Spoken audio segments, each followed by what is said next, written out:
Karwa plus ಚಾನೆಲ್ಗೆ ಸ್ವಾಗತ. Karwar BJP ಕಚೇರಿಯಲ್ಲಿ ಮಹರ್ಷಿ ವಾಲ್ಮೀಕಿ ಜಯಂತಿ. ಇಂದು ಕಾರವಾರ ಬಿಜೆಪಿ ಕಚೇರಿಯಲ್ಲಿ ಮಹರ್ಷಿ ವಾಲ್ಮೀಕಿ ಜಯಂತಿಯನ್ನು ಆಚರಿಸಲಾಯಿತು.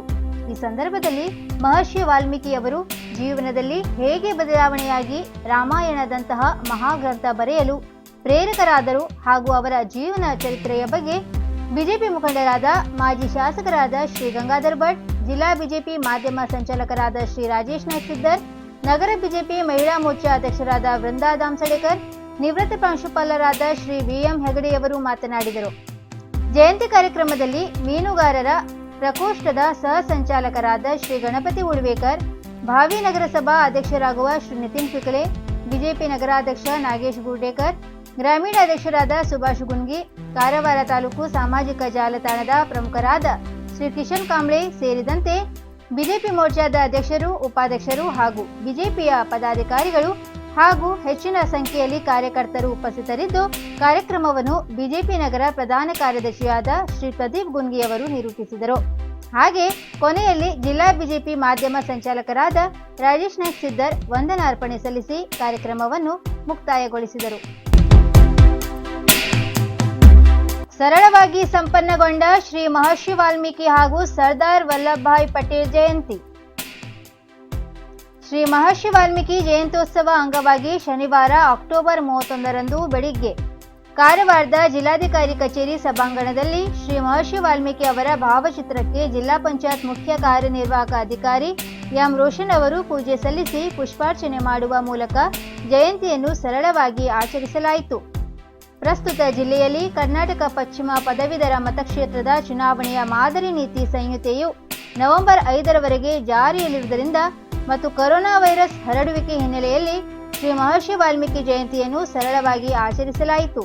ಅದೇ ರೀತಿ ರಾಷ್ಟ್ರೀಯ ಏಕತೆಯ ಪ್ರತಿಜ್ಞಾವಿಧಿ ಸ್ವೀಕರಿಸಿ ಸರ್ದಾರ್ ವಲ್ಲಭಭಾಯ್ ಪಟೇಲರ ಜನ್ಮದಿನೋತ್ಸವವನ್ನು ಆಚರಿಸಲಾಯಿತು. ಈ ಸಂದರ್ಭದಲ್ಲಿ ಪ್ರಸಕ್ತ ವರ್ಷ ಪರಿಶಿಷ್ಟ ಪಂಗಡದಲ್ಲಿ ಜಿಲ್ಲೆಗೆ ಎಸ್ಎಸ್ಎಲ್ಸಿ ಪರೀಕ್ಷೆಯಲ್ಲಿ ಅತಿ ಹೆಚ್ಚು ಅಂಕ ಪಡೆದ ರಾಜ ಅನಿಕೇತ ನಾಯಕ್ ದೊರೆಗೆ ಸಮಾಜ ಕಲ್ಯಾಣ ಇಲಾಖೆ ವತಿಯಿಂದ 1 ಲಕ್ಷ ಬಹುಮಾನವನ್ನು ಚೆಕ್ ಮೂಲಕ ನೀಡಿ ಸನ್ಮಾನಿಸಲಾಯಿತು. ಹೆಚ್ಚುವರಿ ಜಿಲ್ಲಾಧಿಕಾರಿ ಕೃಷ್ಣಮೂರ್ತಿ ಎಚ್ಕೆ, ಜಿಲ್ಲಾ ಸಮಾಜ ಕಲ್ಯಾಣ ಇಲಾಖೆಯ ಉಪನಿರ್ದೇಶಕ ಎಸ್ ಪುರುಷೋತ್ತಮ್ ಸೇರಿದಂತೆ ಇತರರು ಇದ್ದರು. ಕೆಡಿಸಿಸಿ ಬ್ಯಾಂಕ್ ಚುನಾವಣೆ, ಸಚಿವ ಹೆಬ್ಬಾರ್ ನಾಮಪತ್ರ ಸಲ್ಲಿಕೆ. ಶಿರಸಿಯ ಕೆನರಾ ಡಿಸಿಸಿ ಬ್ಯಾಂಕ್ನ ಆಡಳಿತ ಮಂಡಳಿ ನಿರ್ದೇಶಕರ ಸ್ಥಾನಕ್ಕೆ ಚುನಾವಣೆ ನಡೆಯಲಿದ್ದು, ಪ್ರಾಥಮಿಕ ಪತ್ತಿನ ಸಹಕಾರಿ ಸಂಘಗಳ ಮತದಾರರ ಕ್ಷೇತ್ರದಿಂದ ಯಲ್ಲಾಪುರ ತಾಲೂಕಾ ಪ್ರತಿನಿಧಿಯಾಗಿ ಮಾನ್ಯ ಕಾರ್ಮಿಕ ಮತ್ತು ಸಕ್ಕರೆ ಸಚಿವರಾದ ಶ್ರೀ ಶಿವರಾಮ್ ಹೆಬ್ಬಾರ್ ಅವರು ಇಂದು ಶಿರಸಿಯ ಪ್ರಧಾನ ಕಚೇರಿಯಲ್ಲಿ ನಾಮಪತ್ರ ಸಲ್ಲಿಸಿದರು. ಈ ಸಂದರ್ಭದಲ್ಲಿ ವಾಯುವ್ಯ ರಸ್ತೆ ಸಾರಿಗೆ ಅಧ್ಯಕ್ಷರಾದ ಶ್ರೀ ವಿಎಸ್ ಪಾಟೀಲ್, ಸಹಕಾರಿ ಧುರೀಣರಾದ ಶ್ರೀ ಶ್ರೀಕಾಂತ್ ಶೆಟ್ಟಿ, ಶ್ರೀ ನರಸಿಂಹ ಕೋಣೆಮನೆ, ಶ್ರೀ ದ್ಯಾಮಣ್ಣ ದೊಡ್ಮನಿ, ಪ್ರಮುಖರಾದ ಶ್ರೀ ವಿಜಯ್ ಮಿರಾಶಿ, ಶ್ರೀ ಬಾಲಕೃಷ್ಣ ನಾಯಕ್, ಸ್ಥಳೀಯ ಮುಖಂಡರು, ಅಭಿಮಾನಿಗಳು, ತಾಲೂಕಿನ ಸಹಕಾರಿ ಸಂಘಗಳ ಪ್ರತಿನಿಧಿಗಳು ಹಾಜರಿದ್ದರು.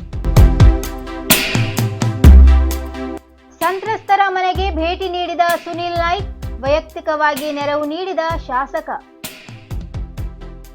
ಹೊನ್ನಾವರ ತಾಲೂಕಿನ ಸರಳಗಿ ಗ್ರಾಮದ ನಿವಾಸಿಯಾದ ನಾರಾಯಣ್ ನಾಯ್ಕ್ ಎಂಬುವವರ ಮನೆಯ ಮೇಲೆ ಕಳೆದ 2 ದಿನಗಳ ಹಿಂದೆ ಉಂಟಾದ ಬಿರುಗಾಳಿಗೆ ಬೃಹತ್ ಆಕಾರದ ಮರವೊಂದು ಮನೆಯ ಮೇಲೆ ಬಿದ್ದು ಸಂಪೂರ್ಣ ಮನೆ ಕುಸಿದು ಬಿದ್ದಿದ್ದು ಬಡ ಸಂತ್ರಸ್ತರಿಗೆ ಸೂರು ಇಲ್ಲದಂತಾಗಿದೆ.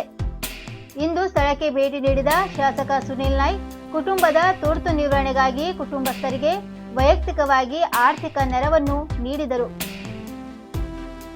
ಮನೆಯು ಅರಣ್ಯ ಅತಿಕ್ರಮಣ ಜಾಗದಲ್ಲಿ ಇರುವ ಕಾರಣ ಸರ್ಕಾರದಿಂದ ನೆರೆ ಹಾವಳಿ ಮನೆ ಮಂಜೂರು ಮಾಡುವ ಕ್ರಿಯೆಗೆ ಮನೆಯ ದಾಖಲೆಗಳ ಸಮಸ್ಯೆ ಎದುರಾಗುವುದರಿಂದ ಕುಟುಂಬಸ್ಥರ ಬಳಿ ಈಗಿರುವ ಎಲ್ಲ ದಾಖಲೆಗಳನ್ನು ಸಂಗ್ರಹಿಸಿದ ಅವರು ಸರ್ಕಾರದಿಂದ ಸಾಧ್ಯವಾದಷ್ಟು ಹೆಚ್ಚಿನ ವಿಶೇಷ ಆರ್ಥಿಕ ನೆರವನ್ನು ಕುಟುಂಬಕ್ಕೆ ಮಂಜೂರು ಮಾಡಿಸುವ ಪ್ರಾಮಾಣಿಕ ಪ್ರಯತ್ನ ಮಾಡಲಾಗುವುದು ಎಂದು ತಿಳಿಸಿದರು. ಇನ್ನು ಮತ್ತಷ್ಟು ಸುದ್ದಿಗಾಗಿ ಕಾರ್ವಾ ಪ್ಲಸ್ ವೀಕ್ಷಿಸಿ. ನೀವು ಯೂಟ್ಯೂಬ್ ಅಲ್ಲಿ ನೋಡ್ತಿದ್ದೀರಿ, ಸಬ್ಸ್ಕ್ರೈಬ್ ಮಾಡಿ, ಬೆಲ್ ಐಕಾನ್ ಕ್ಲಿಕ್ ಮಾಡಿ. ಫೇಸ್ಬುಕ್ ಪೇಜಲ್ಲಿ ನೋಡ್ತಿದ್ದೀರಿ, ಫಾಲೋ ಮಾಡಿ. ಧನ್ಯವಾದಗಳು.